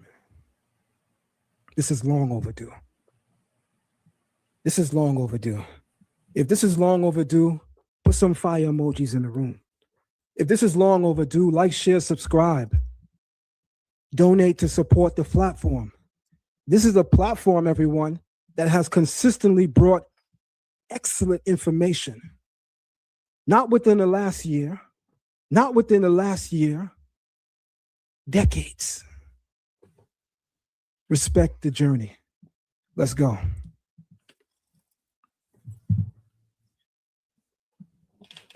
Let's talk about sources, something the proponents of the 12 tribes chart lack. And they lack it so much that I'm going to show you a video of them. Oh, it's going to get nasty. It's going to get nasty. If you got the 12 tribes chart, like the actual foldable chart in your house, throw it out the window now. Please. Because your child gonna walk by as they hear in this live stream, look at the chart, look at you as the chart is looking at you, looking at the chart, and then say to you, that's diabolical. Throw it out the window. The transatlantic slave trade, families were systemically destroyed. Families were deliberately separated. Plantation economies intentionally split families to prevent rebellion. You know, it's always the fine print that the brilliant geniuses don't ever see. You know, you'll hear rhetoric like, there's records. There's records of this. There's documentation. In the words of Steve Harvey, I don't believe most of y'all could spell documentation that's holding up a 12-tribe chart. With all due respect, in the words of Steve Harvey.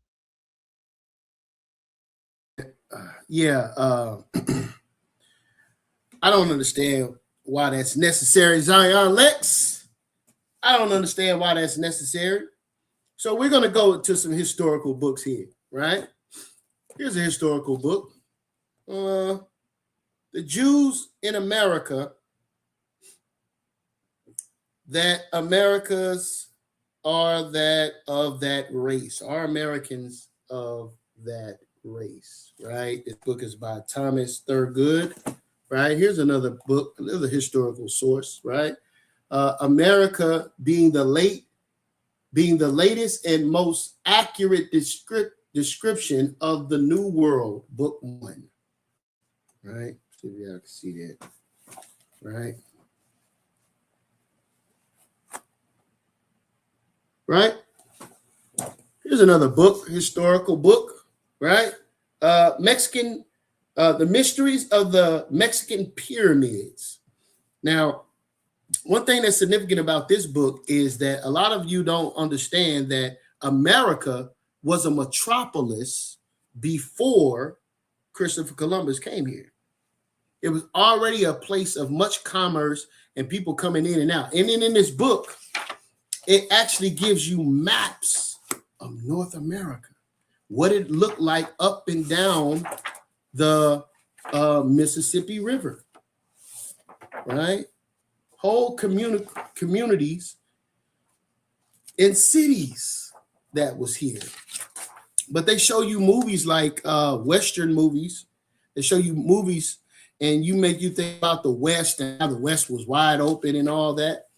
No, what they did not show you were the civilizations that they were destroying. All right. And in this historical book, I'm trying to see if I can find a page with the cities and the maps of those cities. Right. And the pyramids in which were created in North America. Right. Whole metropolis in America. Right. Here's one complex city. See this? Right? Whole complex cities, man. Right? And when you start to go into, right, dealing with the different tribes in America, I'm not teaching that all the people in North America are Native American or Israelites. I don't teach that. And he even said that he had to acknowledge that some of the so-called Native Americans are from the tribe of are Israelites. right? He had to acknowledge that. Why? Because culturally speaking, you're going to find out that these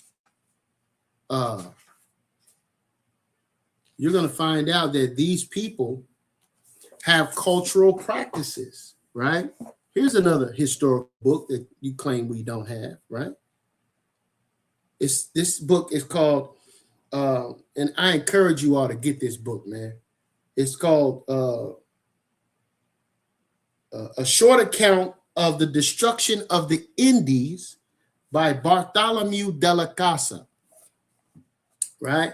And in this book, man, a lot of horrific atrocities were committed, right? These are people being burnt alive in Puerto Rico, right? So you start to find out that the people of Puerto Rico fit the curses of Deuteronomy 28, right?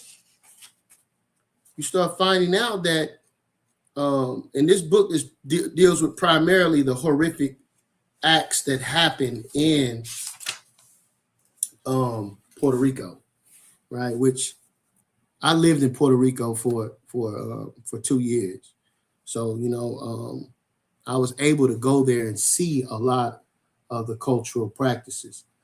This is an image of people being thrown in spiked pits, and as you can see right here, a child is being dashed against the stone, right? So we claim that we don't have sources, but we do have sources, right, concerning how we can align the curses of Deuteronomy 28 with the people of the Caribbean islands, right? So again, this book is a short account of the destruction of the Indies by Bartholomew de la Casa, right? Here's another historical book, and I'm going to read a few excerpts out of here. This is The History of the American Indians by James Adair. Now, in this book, it asserts 21 accounts of the parallels of these Indians that he encountered and how they parallel Israelite culture, right? So I'm going to read a few excerpts out of here, right? It's, like I said, man, I'm trying to be diplomatic with this whole situation. It's not necessary for me to disrespect the brother Zion Lexx. Like I said, I respect a lot of what the work he's done, a lot of the work that he's done in the language. I need to become more efficient in the language, right? In modern Hebrew. But I think that these historical accounts are important when it comes to a conversation that I'm going to have with this brother one day soon, right? Shout out to Abaya and Inside the Nation, right? So this is speaking about a woman's time of separation, right? Let's read a little bit of this. The non-observance of this separation, a branch of the marriage law, and the murder of the extreme, the most capital crime when it's time of the woman's separation is ended,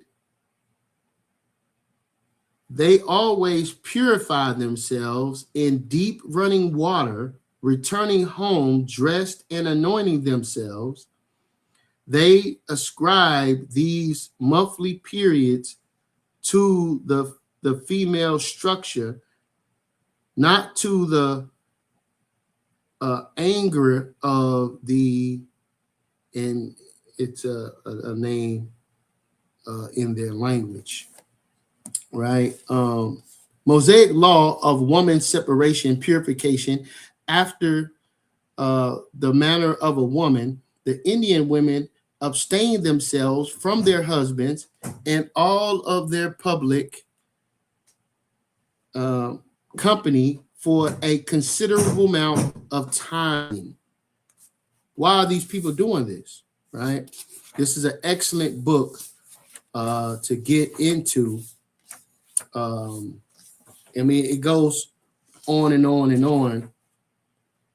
This is James Adar, and I want to read something about James Adar here from Perplexity.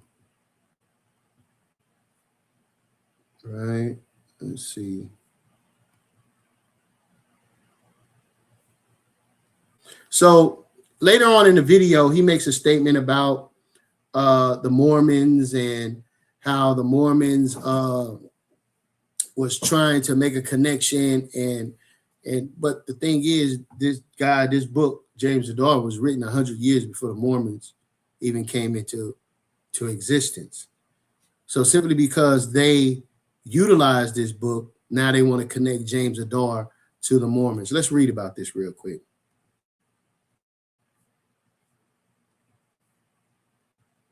All right. All right. So it says, James Adar, The History of the American Indians, when 1775, is one of several pre-1830 works that helped shape a wide Hebrew Indian theory that early Latter-day Saints shared, and it is often discussed in relation to the Book of Mormon, though there is no distinct proof that Joseph Smith read the book James Adar. There's no proof that he read this book, but yet you want to say simply because I'm reading this book, now you want to connect it to the Mormons because the Mormons decided they wanted to read the book. Let's continue on. What Adars argued. James Adar claimed that the Native Americans were literally descended of the tribes of Israel and tried to prove this with 20 parallels in language, religion, social organization, and customs. He stressed similarities such as tribal divisions, ideas of a theocratical belief in a supreme God, which he equated with Jehovah, supposed Hebrewism in native language, and art-like rituals. Objections. It says connections to Mormon ideas. The genealogy, the general idea that American Indians were Israelites was circulating widely in Anglo-America Protestant culture before 1830 and became part of the intelligence background for the Book of Mormon's claims that at least some native people descend from Israel. So one thing that I want to make make clear is that the people that are claiming that YirmeYah came up with this 12 tribe chart is not taking into consideration that hundreds and hundreds of years before YirmeYah was even born, they were already making these assertions and claims, right? Based upon anthropology, which is what James Adar utilized by going to live with these people. This is what you call a primary source, brothers and sisters. All right. Why is it a primary source? Because it's written by an eyewitness account. All right. Let's move on. All right.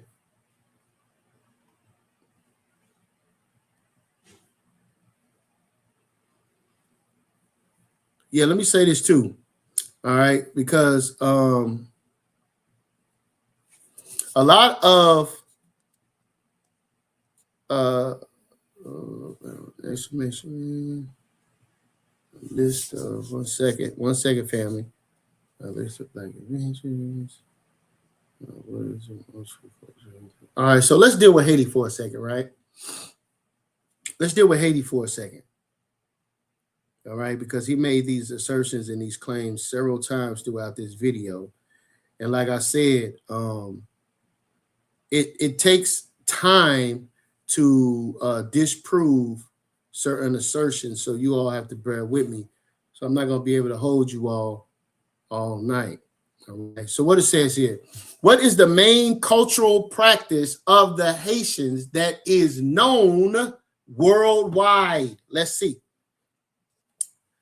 The Haitians' cultural practice that is most widely known around the world is what? Voodoo, often spelled voodoo in English, is a systematic religion and system of rituals that blend West and Central Africa spiritual traditions with Roman Catholicism and indigenous Taino elements. What voodoo is a formal religion centered on belief in a supreme creator, Baidai, and many intermediate spirits called Awu, who are honored through ritual, music, and dance. It developed amongst enslaved Africans in colonies, Haiti, and became a key part of resistance. Culture later remained central to the Haitian identity after independence. What it is globally known. Voodoo has been heavily portrayed and often destroyed in foreign media, which helped make it globally recognized, even when misunderstood, especially through images of spells and dolls and animal sacrifice. Outside Haiti and Haiti, voodoo is practiced in diaspora communities in the Americas and has influenced related traditions in places like Louisiana and parts of Latin America. Places in Haitian culture. Within Haiti, voodoo is deeply woven into daily life. Art, music, dance, festivals such as carnivals and ceremonies for the dead like Fête Gidi, even amongst those who primarily identify as Christians. Many observers describe Haitian culture as a strong spiritual overall, but voodoo stands out as the best known Haitian practice internationally. All right. Let's see. All right. So now I want to make this clear. As we look at the different practices of the Haitians, again, now we're looking at Haiti from a world lens, meaning what are they known for? What are the characteristics? The 12 tribe chart purports that Haitians are Levites, right? Now, what's amazing to me is that Zion Lexx is on here saying nobody knows who nobody is. Nobody knows what tribe nobody's from, but he himself calls himself Bun Levy. Hey, Zion Lexx, how do you know you the son of Levi? How do you know that? If you're on here telling us that no one knows, but you calling yourself Bun Levy. How you do that, man? How do you do that? Okay. So as we look at the other side of the Haitian island, which is the Dominicans, what do they practice? And what are they known for worldwide? Let's look.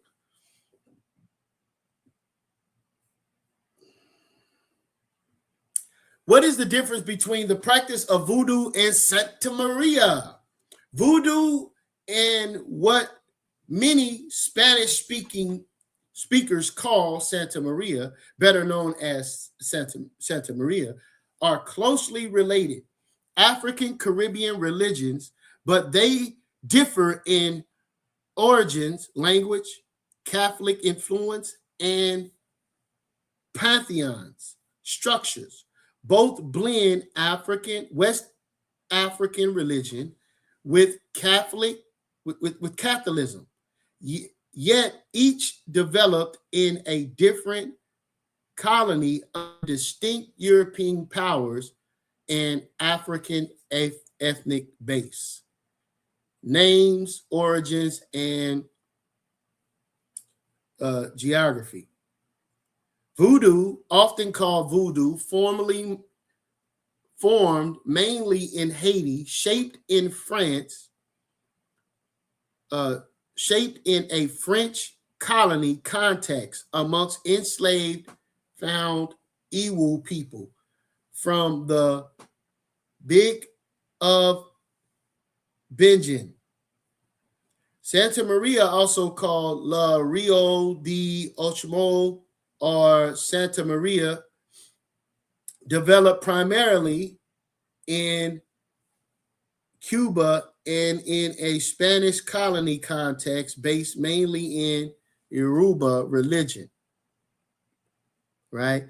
In voodoo devotions, Siwus, also spelled I-O or IOA, spirits tied to familiar places and natural forces that is taught of Set and principle Iwu and many lesser ones, right?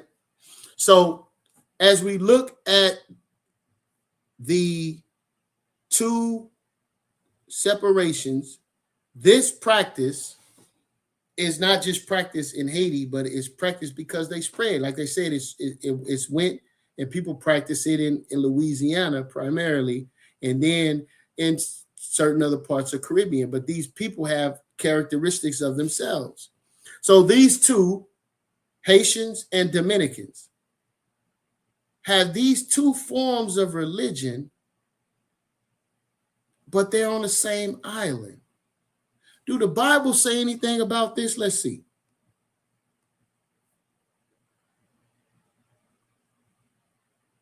Let's see if the Bible says anything about this, right? So when you go to Genesis chapter 49, right? It says what? It says, Genesis 49 and 5, it says, Simeon and Levi are brethren. Instruments of cruelty are in their habitation. What does that mean? Instruments of cruelty are in their habitation. O my soul, come not thou unto their secrets, unto their assemblies.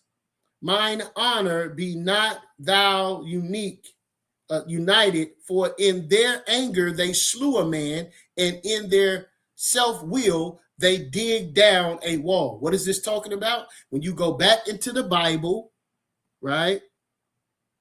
When you go back into the Bible, you'll find out that the 12, Jacob had a daughter named Dana, right? And Dana was raped by a Canaanite prince, right? And when they found out about it, Jacob did not allow the sons to make war with these people. So Simeon and Levi took it upon themselves to go and kill 600 men, right? And so therefore, this is why it's saying they are brethren, meaning they are alike, right? And why Simeon and Levi, they're brothers of all the other 12 tribes, right? But yet, as we look at them today, they're brethren, they are on the same island. Now, you can take this understanding or not, right? But as we can see, they are on the same island, and what? Instruments of cruelty are in their habitation, family, right? Which is Santa Maria and voodoo, right?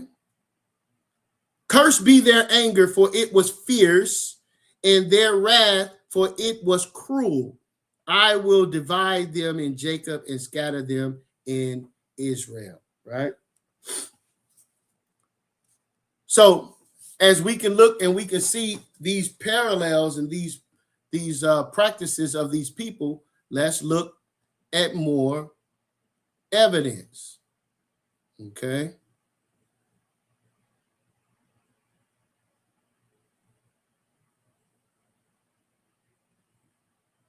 All right, so look at this, family. It says here,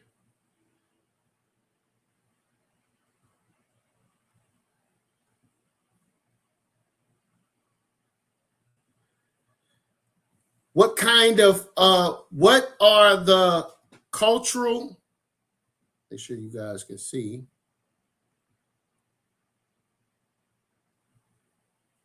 What are the cultural and religious sacrifices of voodoo, right? In many voodoo traditions, often misnamed voodoo in English, sacrifice is primarily about maintaining rights, relationships between humans, spirits, and communities, not about genuine violence, right? Clarifying terms. The religion is more accurately called voodoo, Haitian or voodoo, right? West African, with voodoo being a distinct destroyed, often race labor from colonies and popular Western discourse. These traditions are West and Central African in origin, further shaped in places like Haiti. All right, let's see where religious meaning of sacrifice. Sacrifice is feeding the spirits so they can in turn protect, heal, and guide the community. It is, let's see, rather than one step. I'm trying to find something this particular form of sacrifices and offerings.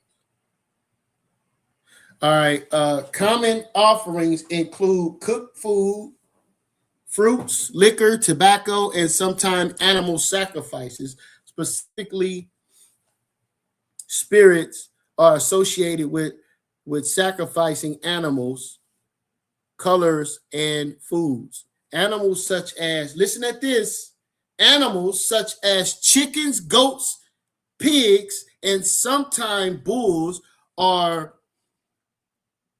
ritually killed with prayers, songs, and prescribed gestures with the blood and meat offering to spirits, and then eating by practice in common feast, right? So I want to show you guys something here. If these are their practices, where did they come from, right? Where did they come from? Let's see here. Where did these practices come from? All right, let's look at this. So it says what? What are the biblical tribes of Levi, animal sacrifices and sprinkling of blood? As we just heard with the people of Haiti. In the Bible, the tribe of Levi is the priestly tribe responsible for healing the sacrificial system, including the animal offerings, including the animals offered, the sacrifices themselves, and the sprinkling of blood. They key details are laid out, especially in Leviticus, Numbers, and Chronicles. Tribe of Levi and other roles, the Levites were set apart to serve the sanctuary from within Levi. The sons of Aaron were the priests who actually offered sacrifice and handled blood at their altars. Other Levite associated assigned by preparing animals, guarding the sanctuary, single and doing practical services, but did not perform the core priestly blood rituals themselves. That was for Aaron's line, right? Animals used in sacrifice. For the Levites, for the Levitical sacrifice system in general, not only Levi, but for all Israel, administrated by Levi, herd animals, bulls, ox, and cows, and were used especially for burnt offerings and sin offerings, particularly for the priest and the congregation. Flock animals, rams, male lambs, and male goats were common for burnt, peace, and sin offerings. Birds, turtle doves, and young pigeons were allowed as burnt or sin offerings for poorer Israelites, showing economic scales of sacrifice. Passover lambs, special cases. Passover lambs are young goats without blemish, were slain with blood applied to the altar in later generations. Day of Atonement, Yom Kippur, 2 male goats, one as sin offering, one as, listen, family, these practices are similar. And it's a reason that this is something that's inherently within these people. These are tribal characteristics. That's what this is. And again, we can go tribe by tribe as we start to try to identify these tribal characteristics, right? As we deal with the Seminole Indians, right? Dealing with the Seminole Indians being Reuben.